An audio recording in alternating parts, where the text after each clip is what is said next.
What's up guys, Andrew Bainey here, and as the year comes to a close, hopefully 2021 is better, it's time to start doing all the end of the year wrap up videos. And something that I like to do every year is show you guys my current gear and guitar collection. There has been a lot of new stuff this year, but I've also kept a lot of old stuff. I think it's always kind of interesting to see like what sticks around and what doesn't. I know you guys are interested in that kind of stuff too.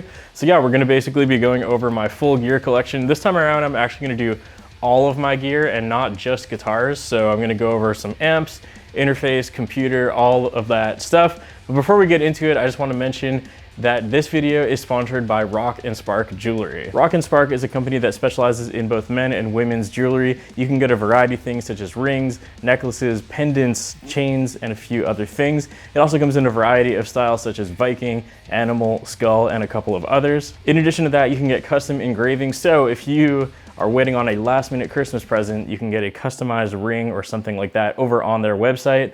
And last but not least, of course, if you're interested in any of the items featured on their site, you can get 20% off with code BAINA. That's gonna be linked in the description and in the pinned comment. I personally got this awesome bracelet and this ring that has a bunch of eyes all over it, which kind of matches my tattoos. I thought it was pretty cool. So yeah, if any of that interests you, go check it out. It's linked in the description and the pinned comment. And with that out of the way, let's move on to the gear porn. Okay, so now we will move on to the gear collection. I figured I would do guitars last since, I don't know, I kind of like making you guys wait. And also I have a lot of other stuff that's not in the immediate area, so I'll actually need to grab the camera and move around.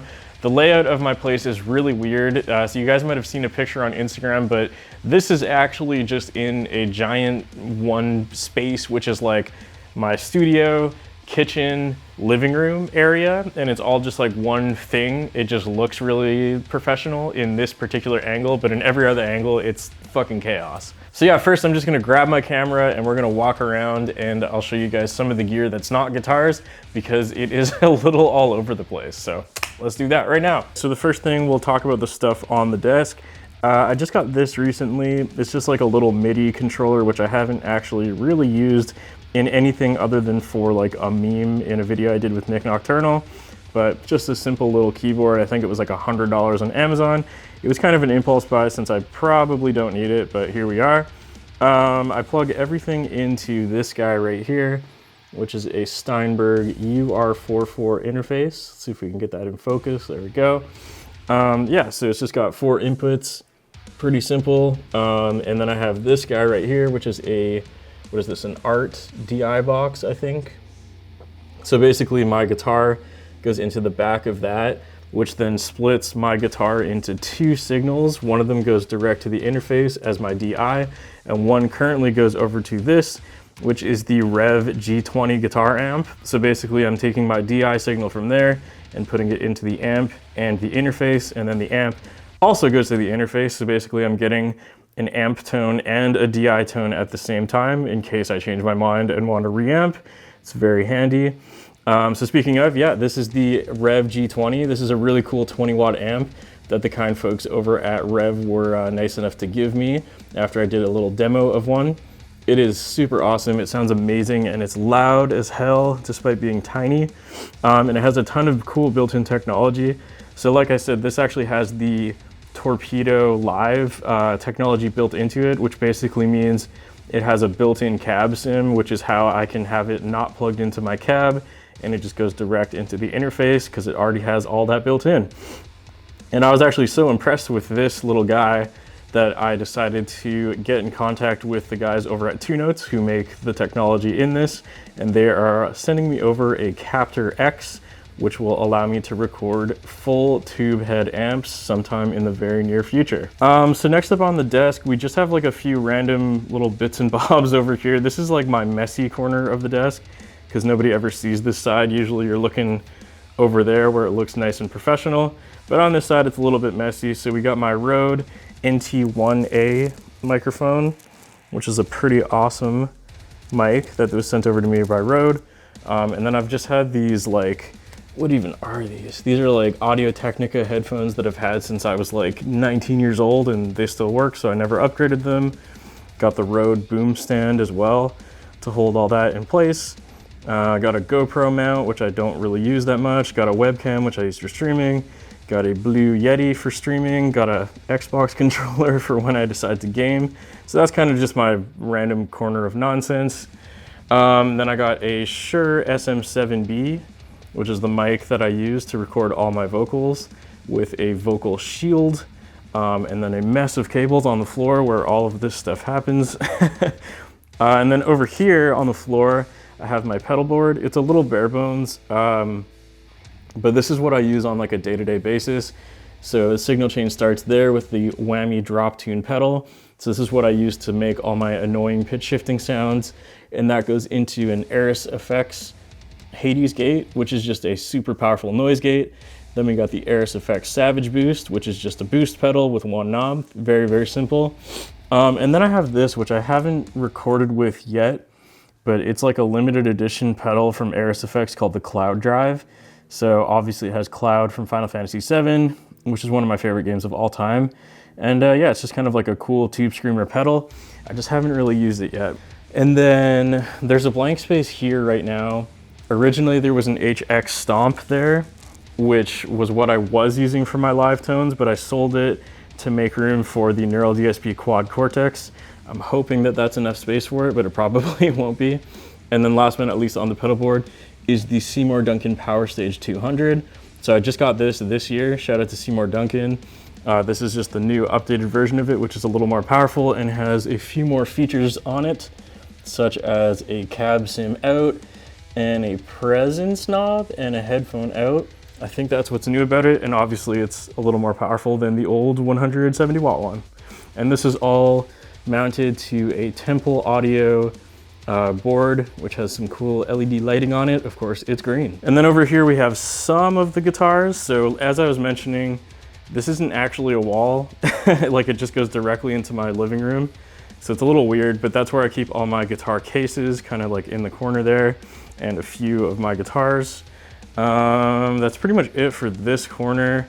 Oh yeah, for studio monitors, I used to use the KRK Rockets, but I recently upgraded to the Kali Audio LP6s. So they're a little smaller than the KRKs that I had, but they sound a lot better in my opinion. And then a lot of people like these things that are on top of them. So I got like some Evangelion and Gundam figures on both monitors. A little Easter egg for people who know what that is. And then we have the actual PC on the floor, which is again a mess of wires, but this is basically a Dell G5 PC that I modified a lot. So it has a, what do I have in there? An NVIDIA RTX 2070, I believe. And then it's got like 64 gigabytes of RGB RAM, which you can see there, which I regret buying because I literally never see it because it's on the floor. It was a total waste of money. And yeah, that's pretty much it. It's got like the highest possible i7 CPU. I don't remember what it's called. That's pretty much it for specs on the PC. And then if we go over to this corner, this is just where I keep all my messy receipts and tons of guitar strings. Again, big shout out to Ernie Ball for keeping me strung up. And then I just have some drawers which have just like cables and shit in them basically. So now we're gonna move on to the other area of the house. We got this like shrine of Pokemon over here, which is Serena's of course. And then we have another wall of guitars and stuff. So we're gonna get into that. Moving on to wall number 2. Like I said, my studio is like over there and this is over here. It's a little weird, I know. So we'll talk about the guitars soon when we talk about all of the guitars, but we have this on the floor, which is quite interesting. So this is a custom REVV 212 guitar cab. I just got this year. Big shout out to REVV. Of course, I got it custom in neon green. One of the coolest things about this cab is that if you plug in the G20 or any other REVV head to it, that REVV logo actually lights up, which is very cool. I just got this on Black Friday. It's an EVH 5153 50 watt amp. This is the EL34 version. So I had one of these briefly, but it was just the original black and white version. I got this one recently because it was a really good deal on Black Friday. I don't actually have a way to record it yet. As I was mentioning, Two Notes is sending over a Captor X, which I will be using to demo this amp for the first time. It sounds awesome, I already know it does, but I literally cannot have the volume above 1 because it's so goddamn loud. And then I have a few other pedals here, so some more stuff from Eris Effects. This is called the Tightener That's the Hades gate, and that is the TS preamp. So I just don't really use these pedals as much, so they're kind of just on display here.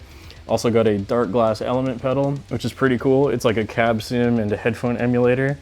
Then we have the Positive Grid Spark, which depending when this video comes out, I will have already put up the demo for this, or if I haven't yet, a demo video for this will be coming very soon.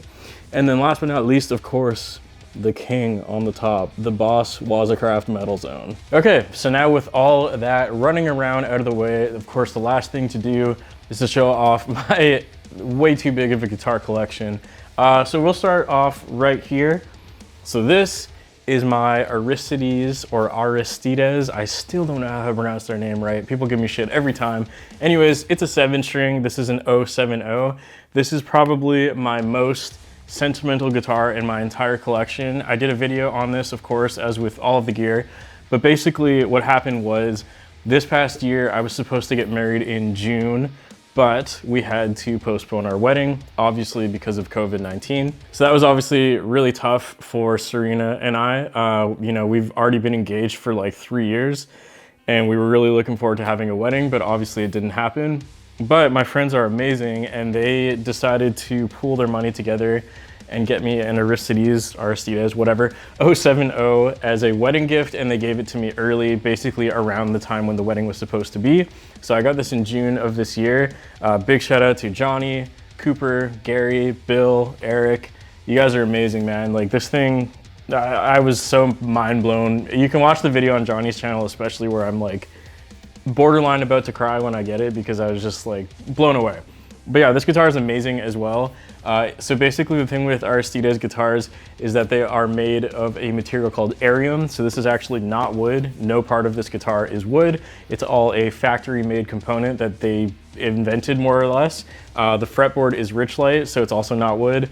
Yeah, it's awesome, man. On the back of the neck, or the back of the headstock rather, they even got a little inlay there which says string gauge, or string gauges rather. So funny. Obviously they got it in neon green, or bright green as they call it. I believe this was also the first bright green guitar that Aristides ever made. So that was extra cool fun fact of this guitar. But yeah, this thing's amazing. It's got the Seymour Duncan Pegasus and Sentient pickups. It's tuned to drop A, I believe. Hip shot tuners, hip shot bridge. That's pretty much all there is to it. Amazing guitar, and I will be having another Aristides coming in very soon, an 8-string. It's gonna be neon yellow, and it's got the Carcosa logo as the 12th fret inlay. It's gonna look super badass. Okay, moving along, we got another 7-string. This one is pretty unique as well. So this is actually a guitar kit made by one of the companies I work with called Precision Guitar Kits. This is their M7 guitar kit. So it's kind of like a single cut / telly shape 7-string with a reverse headstock. So I did a whole build process video on this. Basically my fiance Serena painted the top of this guitar with like an octopus finish, which looks really cool. I don't remember what the fretboard is. I think it's Pale Moon Ebony, I'm pretty sure. It's got a Wenge neck, nice, dark, and beautiful. Hip shot locking tuners, hip shot bridge, Seymour Duncan Pegasus, and Sentient pickups. You'll notice that a lot of my guitars have the Sentient pickup for the neck. Honestly, as you guys know, I barely use neck pickups anyways, but the Sentient is just like a always reliable neck pickup, so that's usually my default choice on anything custom. But yeah, that's pretty much it for this. I believe it's just a basswood body because we were doing a solid finish over top of it anyway, so I didn't care about having a fancy wood. It actually sounds pretty awesome, and it was a lot of fun to make. This was the first guitar kit I made, and it was a fun little project to do with my fiance, so pretty cool. Okay, next up in the 7-string guitar collection, we have the Schecter Blackjack C7. This was the first guitar that was given to me in collaboration with Schecter. Again, Adam, I don't know if you watch all my videos, but shout out to Adam Murphy for sending this over and working with me on this. It was really cool to finally, you know, work with a company as big as Schecter. They've obviously been around forever, and I totally remember drooling over their guitars when I was like in high school. So it's really cool that they're willing to work with me now. It's like a dream come true, I guess, in the future. But yeah, this guitar is really, really high spec, even though it kind of doesn't look like it is because it's just a gloss black finish. But it's got this cream binding. It's got a Tune-o-matic bridge, which is not my favorite, but everything else about the guitar is awesome. It's got Lundgren M7 pickups, which sound fucking amazing, like super, super good. Yeah, they're amazing pickups. It's got, what else has it got going on here? Oh yeah, it has stainless steel frets, which is another thing that isn't usually available in Schecter guitars, so it's cool that they did that. It has these like line inlays, which are new for 2020. I don't think they had done these before this year. And then it has their own brand of locking tuners, which I think are Grover that are just rebranded or something like that. But yeah, this is a really cool guitar. Looks quite simple, but it sounds awesome, and it has way higher specs than you would think it does based on first appearance. Okay, next up is this weird guitar, which has become ridiculously popular in the past year. So this is a Squier vintage modified baritone Jazzmaster. I used to have one of these in the Antigua burst finish, and then I sold it, and I regretted selling it, so I was actually able to buy that one back. But then like a month after I bought that one back, a black one showed up on the market locally. And I think the black one looks way better than the Antigua burst, so I decided to actually sell that one and get this one instead. So yeah, these guitars are like highly sought after now and super rare. I do not know why Fender / Squier don't just reissue these, because these sell for like over $1,000 now, and it's honestly crazy, because when they came out, they were like $400. But yeah, these guitars are awesome. It's a 30-inch scale length. It's got these like huge Jazzmaster pickups. I have this tuned all the way down to double drop C sharp, which is of course like a 9-string tuning, but because the neck is so long, you can tune down low so easily, which is I guess what makes these guitars desirable in the first place. So that's what this is. Okay, so next up we have the second guitar that I got in collaboration with Schecter. This is the C8 Blood Moon Silver Mountain. I still think they should have called it Blood Mountain, but that's just me. So this one has an amazing, beautiful finish that is like a sparkle red swirl sort of situation. So it's black and sparkle red. I think the finish is definitely the coolest thing about this guitar. It's also a fan fret, so it's got 25.5-inch scale length to 27-inch, which is nice. So your high E string and your low E string, in my case, feel like a proper tension, and it's not like a you know, straight scale guitar where the high E can feel like super tight and the low E might feel a little loose. Fan fret just kind of helps alleviate that a little bit. So as with the last one, stainless steel frets, Schecter brand locking tuners. This time it has a hip shot bridge, which I much prefer to the Tune-o-matic bridge. The only thing I didn't like about this one is the pickups. They're just like okay. They're not terrible, they're not great, they're just okay. Unfortunately, it is kind of hard to find pickup brands that make fan fret pickups, so it's a little hard to replace these. I haven't decided if I want to or not yet, because like they sound good enough. I just wish they were a tiny bit better. But yeah, obviously, again, with pretty much all of these, I did a full demo and review of this guitar pretty recently. I think it was only like a couple weeks ago that I got this, so go check that out if you want to hear more about this piece. Okay, next up we're moving on to bass guitars. So this is a Sterling Ray 34 bass. It's a 34-inch 4-string bass. I got this recently just off of like my local Craigslist. So I didn't really do a video on this because I don't know, I just didn't feel like it, I guess. So it's a bit cheaper of a bass. I think I got it for like $600 Canadian or something used. Apparently this was actually a rare finish that might have only been available in Canada or something, but they don't make the silver burst anymore, which I actually think looks really good. But yeah, basically I just bought this because my only bass used to be my Dingwall, and I was getting really tired of tuning one bass to like literally 20 different guitar tunings. So I got a second bass. This one basically stays in drop C. So I don't use it too often. I basically only use it for 6-string and 9-string songs, which are, you know, not that frequent. So this one doesn't get a ton of use. But yeah, basically I tune it to drop C if I'm playing 6-string, or I tune it to C sharp standard if I'm playing 9-string, because it's in the same octave as the 9-string. Goes all full circle at that point. And yeah, I don't really know too much about the specs for this. Honestly, I kind of just got it as an impulse buy because I wanted a 4-string bass, and this popped up locally and it was a good price. And I just decided to go for it. So I don't really know too much about it. It looks like it's got a maple neck, rosewood fretboard, and I think it's just all proprietary Ernie Ball / Sterling hardware from there. You know, tuners, bridge, pickup, controls, it's all just pretty standard. It's a Stingray, you know? Okay, moving on to the second and final bass that I currently have. You guys have all seen this in tons of videos. This is my tried and true, trusty Dingwall NG25. This is my dream bass guitar. I still sometimes cannot believe that I own this thing. I literally have the last ever made green swirl. These do not exist anymore and you cannot buy them new. So I got super lucky. I think it was the first time I went to NAMM, which would have been NAMM 2019. I met up with the people at the Dingwall booth, And I was telling them like, oh man, I wish you guys still made the green swirl because that's the one I really wanted. And the person working the booth, her name is Carrie. She basically was like, oh, we still have one of those in our warehouse back home. Do you want it? And I was like, yes, obviously. Yeah, I want that. And I had no idea how I was gonna come up with the money at the time, but I don't know how I made it work, but I did because I was like, I knew I needed to have this. This bass is awesome. It's tuned to drop A. And basically what I do with this bass is for drop A or anything lower, I just pitch shift it using that whammy drop tune pedal that I showed at the beginning of the video. But yeah, this bass is awesome. Of course, the selling feature is the dark glass preamp and the 37-inch scale length, which means you can tune stupidly low and still have it sound ultra tight. Absolutely love this bass. All right, so up next is the Balaguer Archetype 6-string. This is my guitar for drop B tuning. It's just a 25.5-inch scale length, standard 6-string guitar. It currently still has Balaguer's own pickups, which I believe are the Feral pickups. It's been a while since I looked up the specs. Swamp Ash body, hip shot bridge, hip shot locking tuners. Are they hip shot? Oh, actually they're not hip shot. I guess they're their own brand of tuners, but it's a hip shot bridge, volume tone. This guitar is really awesome. This was also done in collaboration with Balaguer after 2019's NAMM. So they had this one in stock, and this is the one that I picked at the time because I thought it looked awesome. It's a little different than anything I have. Like, it's kind of a super strat shape, but not really. It's pretty unique. It almost looks like sort of like a Majesty from Ernie Ball, but not really. That's just like the closest example I can think of. But it has this like really accentuated like upper horn. I don't know, it's a cool guitar, man. And yeah, I have it set up for drop B. I did just place an order to replace the bridge pickup of this with a Seymour Duncan Black Winter. These pickups are really good actually, but of course being a Seymour Duncan artist, I don't know, I just figured I would replace all of the pickups in my guitars eventually with Seymour Duncans, or at least most of them.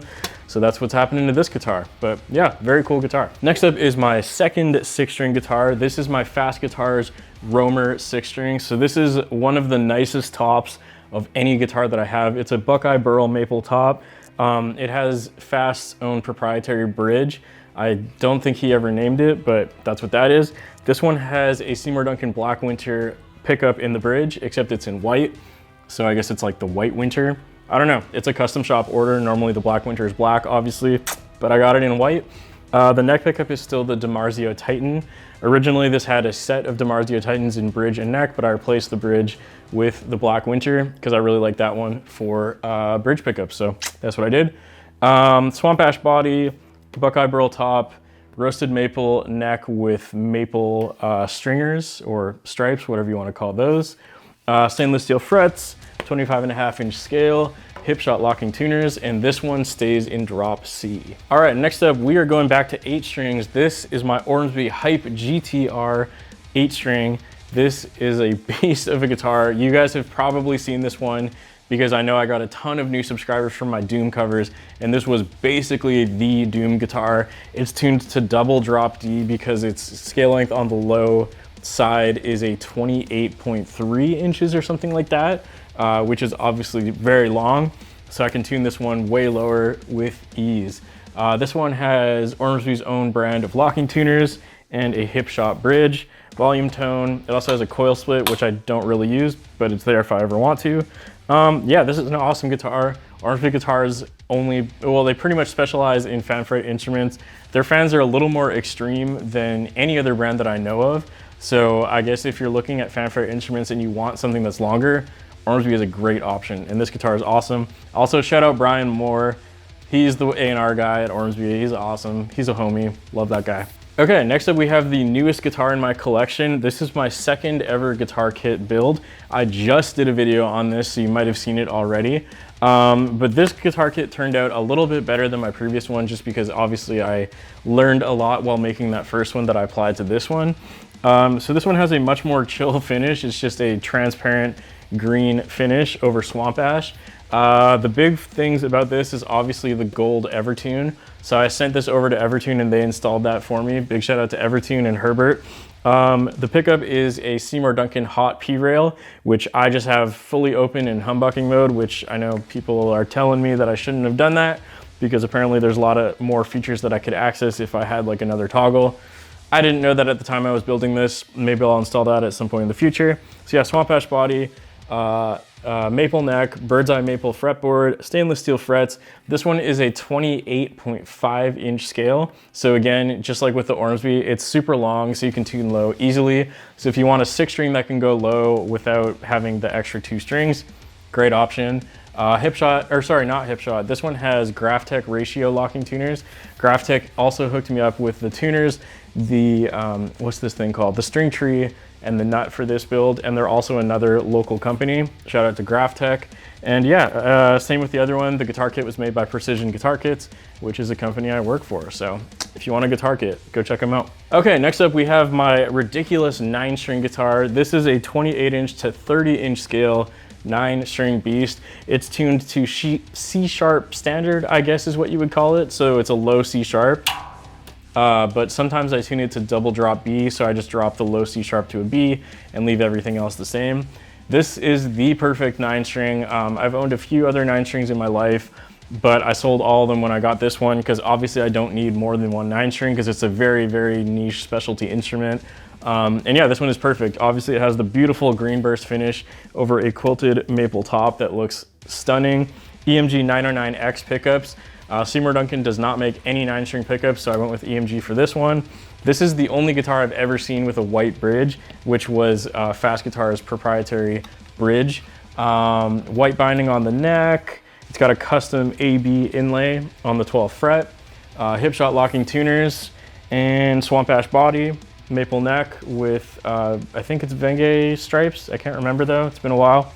But yeah, awesome guitar, my favorite 9-string ever, and it sounds disgusting and super mean. Okay, we're in the final stretch here, so we got 5 more guitars. This is my Ibanez RG852 that was refinished in neon green. It was originally their Galaxy Black finish, which is like a sparkly black. I got it used, it was all beat up and chipped up, but I didn't care because I bought it for the sole purpose of making a tribute guitar to Justin Lowe. Rest in peace, one of my favorite guitarists of all time. And they're also the band that introduced me to 8-string and also made me obsessed with neon green. So obviously when he passed away, I had to make a tribute guitar for him. So yeah, this is an RG852. It's pretty similar to what he played, but slightly different. I know that he likes to use the RG2228, but the RG852, in my opinion, is a little bit better. I like this bridge a lot more. He played Seymour Duncan Blackouts, so that's what's in this. The only thing I did differently was I added this kill switch, which is over there. It's just like a toggle on-off kill switch. It also lights up green when you plug it in, pretty cool. Volume knob, 3-way switch, locking Godot tuners, which I think actually still have the plastic wrap on them. I didn't actually notice that before, that's kind of cool. But yeah, this guitar means a lot to me. Obviously, like I said, it's very sentimental. Ibanez is one of the only companies that I own a guitar from that I don't work with, but I could never ever sell this one for obvious reasons. Great guitar. This one you've also seen in a lot of the Doom covers because it's usually tuned to F standard. So it's very good for like After the Burial, Meshuggah, and some Doom covers. Okay, next up we got a Fast Guitars Orion 7-string. So this is the final guitar I ever got from Fast Guitars back in 2018 or 2019, I can't remember. This one is really cool. It's a Swamp Ash body. This time around it has no top. It's just this you know, see-through green black finish through and through. It's got a roasted maple neck with composite stripes. So it's just like, you know, graphite or something like that. Can't remember what exactly it is. Lumen-lay side dots, stainless steel frets, 26.5-inch scale length. I tried to keep a little bit of green in this, so the inlays are actually like this really dark forest green, and the logo on the headstock is also green. You just can't really tell because it's super dark. Unfortunately, there was no like neon green option, but it's kind of cool. It's very, very subtle, but I had to keep the green in there. And of course, I threw on a green switch, which is obnoxious and maybe throws the whole color scheme of this off, but I like it. Ebony fretboard, yeah, just dark and black and brutal. This is tuned to drop A. Seymour Duncan Alpha Omega pickups in this, which sound awesome. I really need to get more of these pickups because I actually like these ones a lot. All right, next up is my controversial sparkly green 7-string Telecaster style guitar with a single bridge pickup. Lots of people hate this guitar because it's the polar opposite of everything a Telecaster is supposed to be, and that is the exact reason why I like it. So this is a 27-inch scale length guitar, which means I have it tuned all the way down to drop F sharp or drop F, depending on the song. I had a custom pickguard cut for this guitar, which I literally get asked about every single week. And I don't have a good answer for you. This was made by someone local to me who is not interested in making them for anyone else. I'm sorry, so you cannot buy this anywhere as far as I know. I had it custom made. I also modified this, so it used to have double humbuckers, but basically the pickguard is covering the middle one, and then the bridge was replaced with a Seymour Duncan Nazgul pickup. The control cavity thing was replaced with just a single volume knob, because it obviously had a bunch of other controls I didn't want. And it also has the Graphtec ratio locking tuners, which, like I said, are awesome, another local company. That's pretty much it for this one. This is the only guitar that I'm sort of considering selling, just because like I have zero affiliation with LTD, and I do actually play this guitar a lot. So I'd like to replace it with something from a brand who I work with, just because I feel like it makes more sense to represent brands that I work with. But I also really like it, and I kind of don't want to sell it, so we'll see. Maybe it'll just go into retirement and not be in videos anymore or something like that, but we'll see. Okay, next up is my Solar Guitars A1.8C. This is the first 8-string guitar that Solar Guitars ever made. Huge shout out to Ola England for sending this one over to me. I think I talked about this in my last video, but I saw this as well at NAMM 2019 before they launched it, and then when they launched it, Ola was kind enough to send this one over. It's an awesome guitar. It has gotten a ton of abuse, especially over the last year, because Carcosa's entire EP was all recorded on this guitar, as well as our new single Devoid. Yeah, there's like a little bit of damage on the logo on the headstock, because in one of our songs called Vanta Black, I think, we do this where we like push the string into the headstock, so you can see like a line across the headstock where this string just rubs into it. My bad.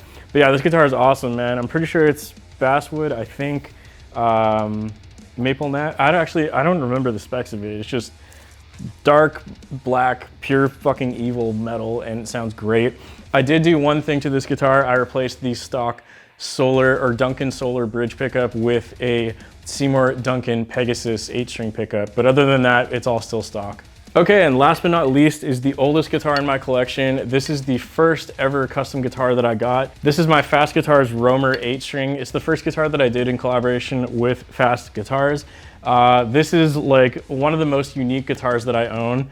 I think it's so cool to have a Jazzmaster style shape that is just like totally butchered and made to be the opposite of its traditional way. So obviously this is an 8-string, it's fan fret, just aggressive as hell. 25.5 inch to 27-inch scale length. I think I keep this one in drop E or drop D sharp pretty much all the time now.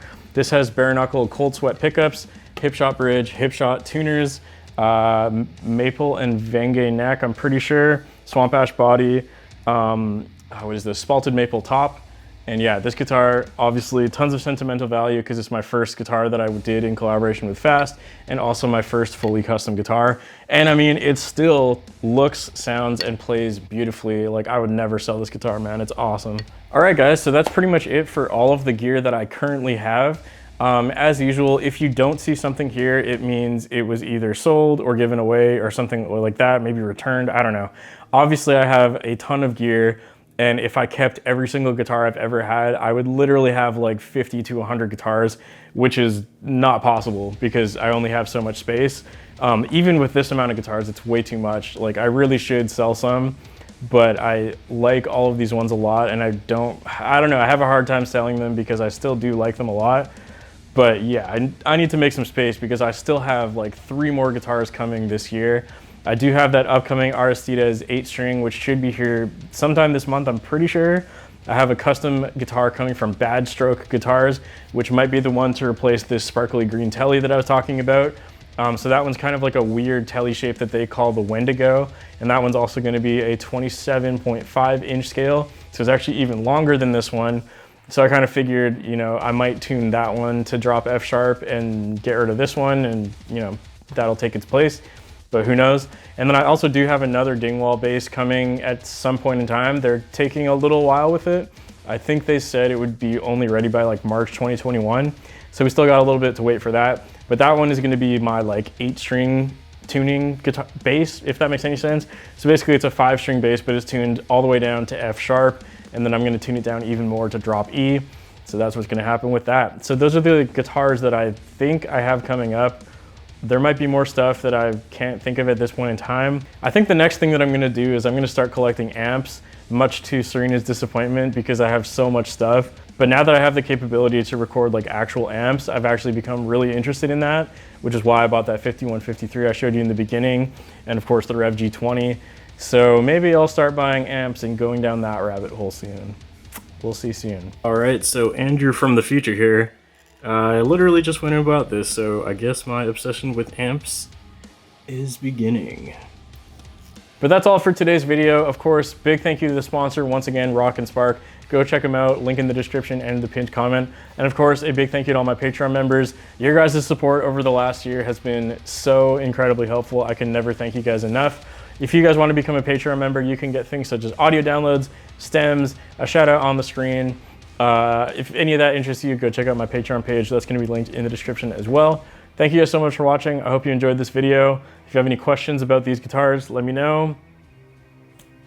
See you later. Goodbye.